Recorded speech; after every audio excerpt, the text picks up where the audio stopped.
In today's video, I'm going to teach you how to create pop-up forms in HubSpot.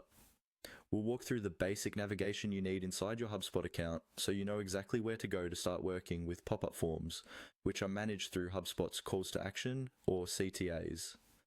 I'll explain what you're clicking on, why it matters, and what to watch out for in terms of account limitations, so you're not confused if your screen looks a little different.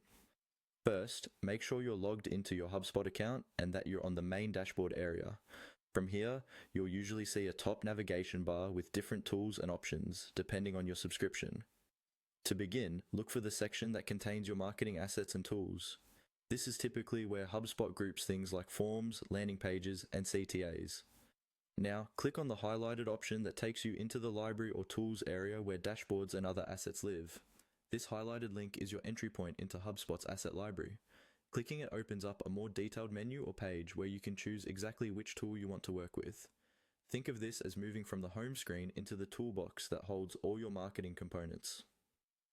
Once you're inside this library or tools area, you'll want to look specifically for the CTAs section.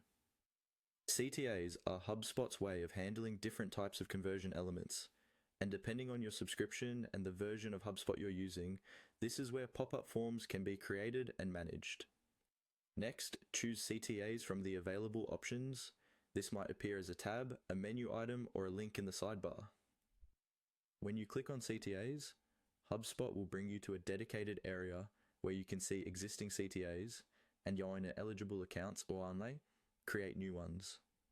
This is where you'll eventually set up and configure your pop-up form, decide how it looks, and choose when and where it appears on your website. However, it's important to note that not every HubSpot plan includes access to CTAs. If you don't see the CTAs option in your menu, or if it appears grayed out, that usually means your current subscription doesn't support this feature. In that case, you may need to upgrade your plan or speak with your HubSpot admin to gain access. So, to recap the navigation, from your HubSpot dashboard, click into the highlighted library or tools area, then select CTAs. Once you can access that section, you're in the right place to start building and managing your pop-up forms.